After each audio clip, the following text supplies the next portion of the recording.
ప్రభురాత్రి భోజన ఆరాధన మొదటి బైబిల్ పాఠము నిర్గమకాండము 12వ అధ్యాయము 1వ వచనం నుండి 7వ వచనం వరకు. మోషే అహరోనులు ఐగుప్తు దేశంలో ఉండగా యెహోవా వారితో ఇలాగు సెలవిచ్చెను.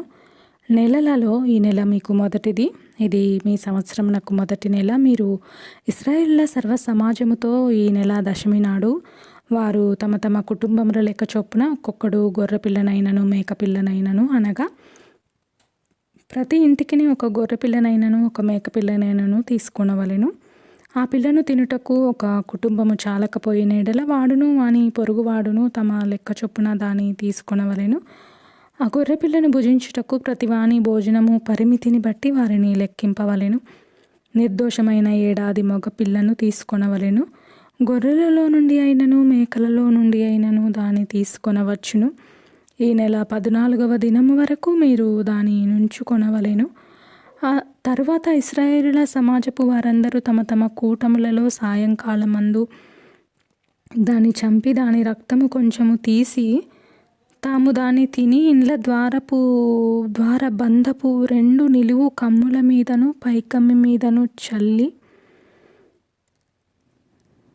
ఆ రాత్రియే వారు అగ్నిచేత కాల్చబడిన ఆ మాంసమును పొంగని రొట్టెలను తినవలెను. కీర్తనల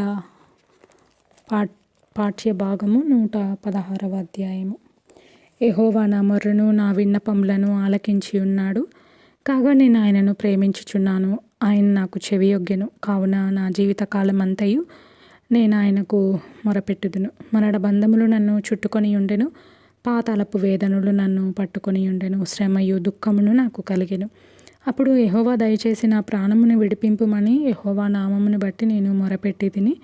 యెహోవా దయాళుడు నీతిమంతుడు, మన దేవుడు వాత్సల్యత గలవాడు. యెహోవా సాధువులను కాపాడువాడు. నేను కృంగియుండగా ఆయన నన్ను రక్షించెను. నా ప్రాణమా, యెహోవా నీకు క్షేమం విస్తరింపజేసి ఉన్నాడు. తిరిగి నీ విశ్రాంతిలో ప్రవేశింపుము. మరణము నుండి నా ప్రాణమును, కన్నీళ్లు విడవకుండా నా కన్నులను, జారిపడకుండా నా పాదములను నీవు తప్పించి ఉన్నావు.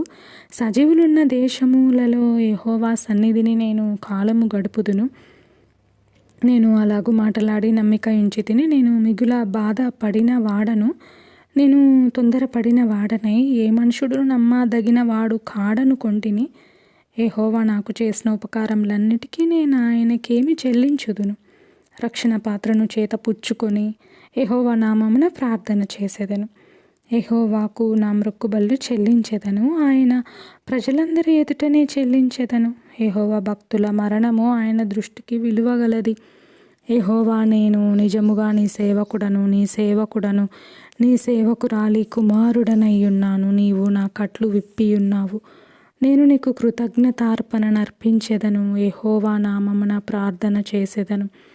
ఆయన ప్రజలందరి ఎదుటను, యెహోవా మందిరపు ఆవరణములలోను, యెరూషలేమా నీ మధ్యను నేను యెహోవాకు నా మ్రొక్కుబళ్ళు చెల్లించెదను.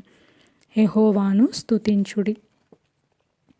పత్రికల పాఠము కొరింథీయులకు రాసిన మొదటి పత్రిక 11వ అధ్యాయము 23 నుంచి 34వ వచనం వరకు.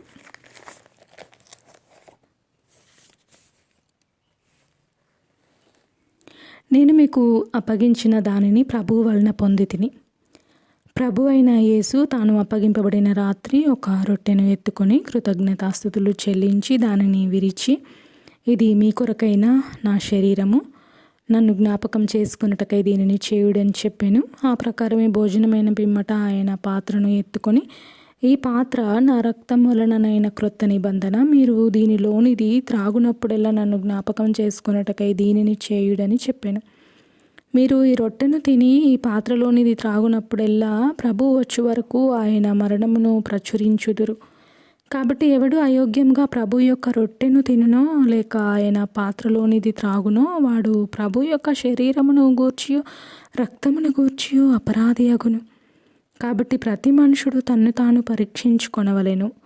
అలాగు చేసి ఆ రొట్టెను తిని ఆ పాత్రలోనిది త్రాగవలెను. ప్రభువు శరీరమని వివేచింపక తిని త్రాగువాడు తనకు శిక్షావిధి కలుగుటకే తిని త్రాగుచున్నాడు. ఇందువలననే మీలో అనేకులు బలహీనులను రోగులునై ఉన్నారు. చాలామంది నిద్రించుచున్నారు. అయితే మనలను మనమే విమర్శించుకొని ఎడల తీర్పు పొందకపోదు. మనము తీర్పు పొందిన ఎడల లోకముతో పాటు మనకు శిక్షావిధి కలుగకుండునట్లు ప్రభు చేత శిక్షింపబడుచున్నాము. కాబట్టి నా సహోదరులారా, భోజనము చేయుటకు మీరు కూడి వచ్చినప్పుడు ఒకని కొరకు ఒకడు కనిపెట్టుకొని ఉండుడి. మీరు కూడి వచ్చుట శిక్షావిధికి కారణము కాకుండునట్లు ఎవడైనను ఆకలి కొనిన ఎడల తన ఇంటనే భోజనము చేయవలెను. నేను వచ్చినప్పుడు మిగిలిన సంగతులను క్రమపరతును. సువార్తల పాఠము. మార్కు సువార్త 14వ అధ్యాయము 17వ వచనం నుండి 25వ వచనం వరకు. సాయంకాలం అయినప్పుడు ఆయన తన 12 మంది శిష్యులతో కూడా వచ్చెను. వారు కూర్చుండి భోజనం చేయుచుండగా యేసు, మీలో ఒకడు, అనగా నాతో భుజించుచున్నవాడు నన్ను అప్పగించునని నిశ్చయంగా మీతో చెప్పుచున్నానని వారితో చెప్పగా, వారు దుఃఖపడి, నేనా అని ఒకని తర్వాత ఒకడు ఆయనను అడగసాగిరి. అందుకు ఆయన, 12 మందిలో ఒక్కడే, అనగా నాతో కూడా పాత్రలో చెయ్యి ముంచువాడే. నిజముగా మనుష్య కుమారుడు ఆయనను గూర్చి వ్రాయబడినట్టు పోవుచున్నాడు. అయితే ఎవని చేత మనుష్య కుమారుడు అప్పగింపబడుచున్నాడో ఆ మనుషునికి శ్రమ, ఆ మనుషుడు పుట్టి ఉండని ఎడల వానికి మేలనెను. వారు భోజనం చేయుచుండగా ఆయన యొక్క రొట్టెను పట్టుకొని ఆశీర్వదించి విరిచి వారికిచ్చి, మీరు తీసుకొనుడి, ఇది నా శరీరం అనెను. పిమ్మట ఆయన గిన్నె పట్టుకొని కృతజ్ఞతాస్తుతులు చెల్లించి దాని వారికిచ్చెను.